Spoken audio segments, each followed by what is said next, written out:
Hello दोस्तों, फिर से स्वागत है आपके चैनल इलेक्ट्रॉनिक ग्रेविटी में। दोस्तों, आज का जो नया टॉपिक है वो बहुत ही इंटरेस्टिंग होने वाला है। आई होप आप सब ठीक होंगे। दोस्तों, आज हम एक नए टॉपिक के बारे में बात करेंगे। आज का जो नया टॉपिक है हमारा, how does three phase motor runs without neutral. जो हमारे जो थ्री फेज़ मोटर होते हैं वो विदाउट न्यूट्रल कैसे वर्क करता है। हम सभी जानते हैं कि जो हमारा सिंगल फेज़ मोटर होता है वो फेज़ और न्यूट्रल में वर्क करता है, लेकिन हमें बहुत लोगों को ये डाउट होता है कि जो हमारा थ्री फेज़ का जो मोटर होता है वो विदाउट न्यूट्रल कैसे वर्क करता है। तो हम इस वीडियो में वही डिस्कस करने वाले हैं। बहुत सारे इंटरव्यू में ये भी पूछा जा सकता है कि जो थ्री फेज़ का जो मोटर होता है वो विदाउट न्यूट्रल कैसे वर्क करता है। तो आपको सिंपल सा इस वीडियो को आप देखना कि आप जो ये जो थ्री फेज़ का जो मोटर है ये कैसे वर्क करता है। सिंपल सा आपको एक ही लाइन में आंसर देना है, वो मैं लास्ट में बताऊँगा कि आपको क्या आंसर देना है। तो ये जो हमारा जो सिंगल फेज़ मोटर है ये फेज़ और न्यूट्रल में वर्क करता है, और जो हमारा जो थ्री फेज़ मोटर है ये हमारा आर वाई और बी, इसमें जो है थ्री फेज़ जो है हमारा सिस्टम रहता है। आर वाई बी मतलब रेड, येलो और ब्लू, तीन वायर रहते हैं हमारे थ्री फेज़ मोटर में। तो हमें पहले समझना होगा कि न्यूट्रल का काम क्या होता है। सिंपल सा है, न्यूट्रल का काम जो है, देखिए ये जो है ये हमारा जो है एसी वेव है। एसी वेव तो हम जानते हैं कि जो एसी वेव होता है वो हमारा 50 हर्ट्ज का होता है। 50 हर्ट्ज पर सेकेंड, 50 हर्ट्ज पर सेकेंड मतलब हर सेकेंड में ये 50 वेव बनाता है। ये पूरा साइकिल है एक, मतलब एक साइकिल मतलब 50 साइकिल ये हर सेकेंड में बनाता है। हमारा जो इंडिया में जो फ्रीक्वेंसी होता है वो 50 हर्ट्ज का रहता है। तो अब ये साइन है और ये कोसाइन वेव है। समझना नहीं है आपको, सिर्फ सिंपल से समझना है कि थ्री फेज मोटर कैसे वर्क करता है। तो ये जो साइन वेव है और ये जो कोसाइन वेव है, ये यहाँ जब ये है हमारा पीक लेवल, क्या पीक लेवल, तो यहाँ जो है यहाँ सबसे ज़्यादा वोल्टेज रहता है हमारा, सबसे ज़्यादा यहाँ हमारा वोल्टेज रहता है। न्यूट्रल जो है एक रिटर्न पाथ होता है फेज का। आपको ये याद रखना है कि फेज और न्यूट्रल ये दोनों आपस में ऑपोजिट वर्क करते हैं।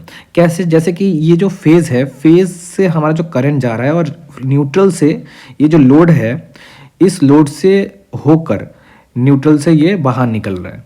तो ये क्या हो रहा है, सर्किट को कंप्लीट कर रहा होता है। अगर हम न्यूट्रल को यहाँ से ब्रेक करते हैं, ओपन करते हैं, मतलब एक ये जो न्यूट्रल का वायर है, ये न्यूट्रल का जो वायर है, यहाँ से यहाँ अगर हम ओपन कर दें इसको, यहाँ से हम अगर कट कर दें, तो ये हमारा जो मोटर है वो तो रन नहीं करेगा।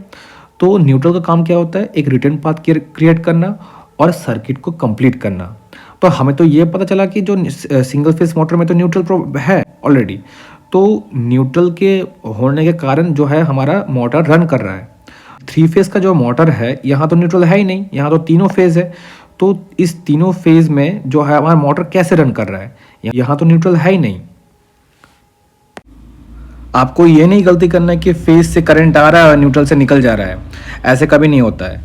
सिर्फ डायरेक्शन चेंज होता है, क्योंकि हमारा जो एसी होता है वो साइनोसॉइडल वेव होता है, उसमें सिर्फ डायरेक्शन चेंज होता है फेज और न्यूट्रल का।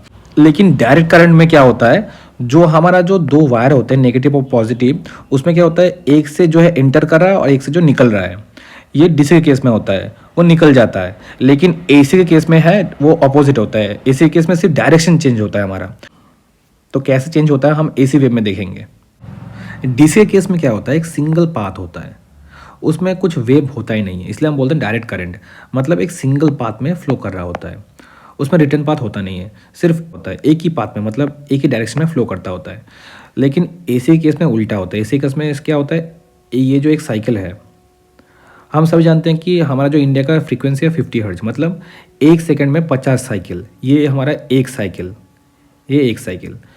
तो यही 50 बार हर सेकंड में ये अप डाउन करते हैं, इसलिए हम बोलते हैं ऑल्टरनेटिंग करंट। मतलब ये ऑल्टरनेट हो रहा है, इसका जो डायरेक्शन है वो चेंज हो रहा है।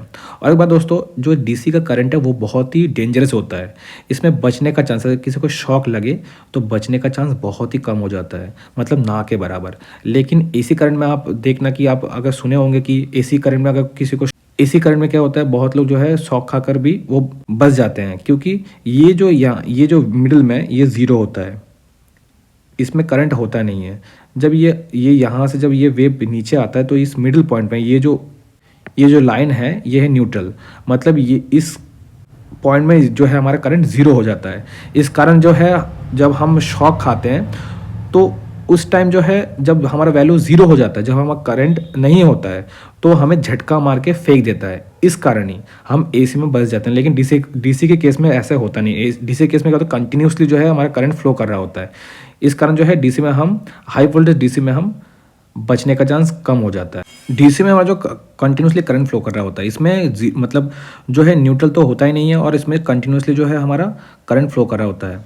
लेकिन एसी के केस में क्या होता है, इसमें कंटिन्यूसली तो फ्लो तो कर रहा होता है, लेकिन अगर आपको कभी शॉक लगा होगा तो आप देखना कि एक झटका मारता है, तो झटका मार के वो फेंक देता है। वो क्यों फेंकता है, देखिए ये जो साइकिल बन रहा होता है, इस बीच ये जो एक जो पूरा साइकिल होता है, इस साइकिल के बीच में जो है हमारा करंट ज़ीरो हो जाता है, मतलब करंट होता ही नहीं यहाँ।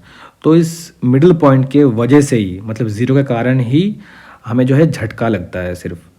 लेकिन ये हाई वोल्टेज में ऐसे नहीं होता। हाई वोल्टेज में बचने का चांस भी बहुत ही कम हो जाता है, लेकिन लो वोल्टेज में, जैसे कि हमारे जो घर पे 230 वोल्ट जो आता है, लेकिन वहाँ जो है बचने का चांस ज़्यादा हो जाता है, क्योंकि यहाँ जो ये ज़ीरो होता है, मतलब यहाँ जो वैल्यू जब हमारे जो करंट नहीं होता है, तब जो है हमारे बॉडी को वो छोड़ देता है। तो इस कारणवश से जो है हम बच जाते हैं।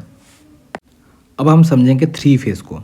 ये हमारा थ्री फेज़, मतलब यहाँ देखिए ब्लू है, ब्लैक है और रेड है।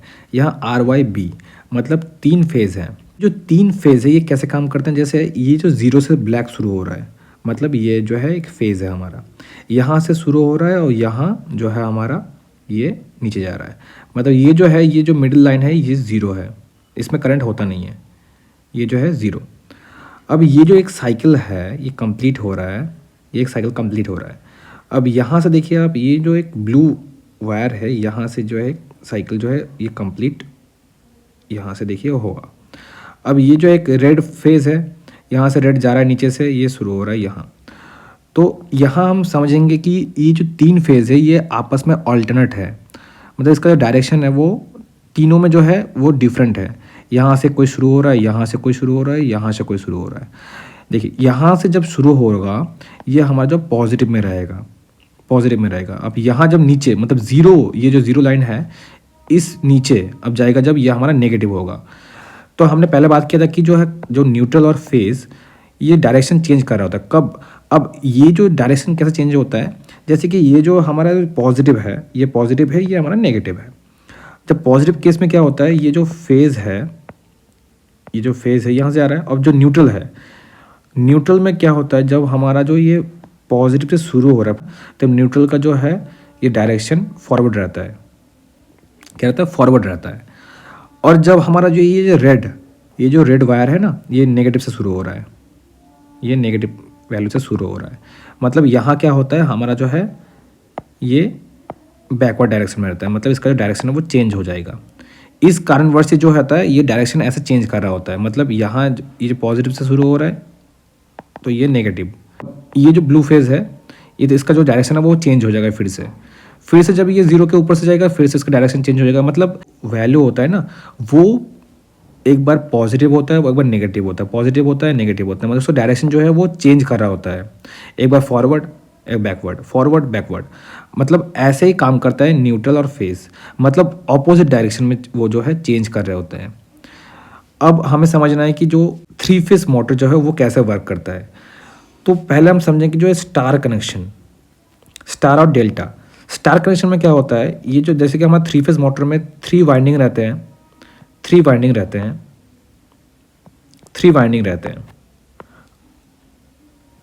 तो स्टार कनेक्शन में क्या होता है, हम ये जो तीनों पॉइंट है, ये जो तीनों फेज़ हैं, हम इसको शॉर्ट कर देते हैं। इस शॉर्ट के कारण ये जो हमारा है ये न्यूट्रल के काम में हम इसको यूज़ करते हैं। इसमें अगर आप हाथ भी दोगे तो आपको शॉक नहीं लगेगा, आप ट्राई मत करना। लेकिन यहाँ आप अगर मल्टीमीटर में चेक करोगे तो यहाँ जो वैल्यू है हमारा यह ज़ीरो दिखाएगा, मतलब ये न्यूट्रल में ये जो काम कर रहा होता है। इस शॉर्ट करने की वजह से जो है हमारा थ्री फेज़ मोटर जो है रन कर रहा होता है। लेकिन डेल्टा में क्या होता है, जो ट्रांसफार्मर में जो सेम होता है कि हम स्टार कनेक्शन करते हैं वहाँ पे शॉर्ट रहता है। तो डेल्टा कनेक्शन में क्या होता है, इसमें हमारा तीन सिरा रहते हैं, RYB। जैसे कि ये एक सिरा, ये दूसरा और ये तीसरा। तो ये तीनों जो है ये तीन पॉइंट हैं, तो तीन सिरे हैं, R, Y और ये B। तो आर वाई बी जो ये 3 फेज होते हैं, इसके ऑपोजिट और एक फेज होता है, क्या होता है, वाई बी और आर। ठीक है, तो ये कैसे काम करते हैं ऑपोजिट, ये जो आर फेज है, जैसे कि ये आर फेज है, ये आर फेज है, ये पीक लेवल है, तो ये आर फेज के ऑपोजिट कौन सा है, वाई, तो हमने वाई लिख दिया, वाई। तो ये जो है ऑपोजिट काम कर रहे हैं, तो ये जो रिटर्न पाथ होता है ये लोग काम कर रहा है आर के द्वारा, तो ये जो है आर के द्वारा ये लोग काम कर रहा है। अब ये वाई फेज है, ये वाई फेज, ये जो वाई फेज है इसका जो अपोजिट है ये ब्लू फेज है, ये ब्लू फेज है, तो इसका अपोजिट क्या है, ब्लू। तो ये जो आर, जब येलो फेज जब ये पीक लेवल पे जा रहा है तो ये ब्लू फेज तब ये नेगेटिव में काम कर रहा है। मतलब यहाँ अगर 1 एम्पेयर करंट हो, सपोज 1 एम्पेयर अगर करंट हो, तो यहाँ जो होगा लगभग -0.5 या कुछ भी ऐसे होगा। तो ऐसे जो यहाँ जो है, यहाँ होगा क्या, -1 एम्पेयर। तो यहाँ जो पीक लेवल पे अगर 1 एम्पेयर यहाँ पॉजिटिव में हो रहा है, मतलब ये तो पॉजिटिव है, और ये जो जीरो है ये तो न्यूट्रल है। नीचे जो पीक लेवल है इसका, ये नेगेटिव पीक लेवल होता है, ये -1 एम्पियर, मतलब ये नेगेटिव वैल्यू है। अब ये तो हमने समझ लिया। अब जो ये बी फेज है, ये बी फेज के ऑपोजिट क्या है, आर फेज, मतलब रेड। ये बी का है, ये हमारा बी फेज, ये बी फेज, इसका ऑपोजिट रेड फेज। तो इसका ऑपोजिट, तो ब्लू का ऑपोजिट क्या है, रेड फेज, तो इसके ऑपोजिट डायरेक्शन में ये काम कर रहा है रेड। तो अब जो हमारा न्यूट्रल होता है ये 0 से शुरू हो रहा है, जैसे कि ये येलो है, ये अभी 0 से शुरू हो रहा है, मतलब ये न्यूट्रल का काम कर रहा है। तो वैसे ही जो है ये ब्लू है, ब्लू 0 में है अभी, जैसे कि ये ब्लू 0 में जब आएगा तो अब ये न्यूट्रल का काम करेगा। वैसे जब ये रेड है, ये जो रेड है ये भी न्यूट्रल का काम करेगा जब ये 0 से गुजरेगा। जब ये 0 पॉइंट में होगा तब ये न्यूट्रल में काम करेगा। वैसे ही जो है तीनों फेज जो है एक एक बारी में न्यूट्रल का काम करता है। तो आपको अब जब इंटरव्यू में आपको ये क्वेश्चन पूछा जाए कि 3 फेज जो मोटर होता है वो विदाउट न्यूट्रल कैसे रन करता है, तो आपको एक ही लाइन में आंसर देना है। वैसे कि जो स्टार कनेक्शन होता है, स्टार कनेक्शन में क्या होता है, हम जो है 3 सिरे को शॉर्ट करवा देते हैं, इसलिए जो है वहाँ से हम न्यूट्रल को निकाल लेते हैं। वैसे ही आपको अगर ये पूछा जाए कि जो डेल्टा कनेक्शन में क्या होता है, डेल्टा कनेक्शन में हम क्या करते हैं, फेस को ही हम न्यूट्रल कर देते हैं। तो ये फेस को ही हम जो है न्यूट्रल करवा लेते हैं। तो सिंगल फेस में तो हम जानते हैं कि सिंगल फेस में तो न्यूट्रल हम प्रोवाइड करते हैं बाहर से, तो 3 फेज में हम न्यूट्रल बाहर से प्रोवाइड नहीं करते, अंदर ही जो है हम कनेक्शन को जस्ट ऑपोजिट करवा देते हैं। तो इस कारण क्या है, हमारा जो है न्यूट्रल क्रिएट हो जाता है। तो आई होप ये टॉपिक आपको समझ आया होगा।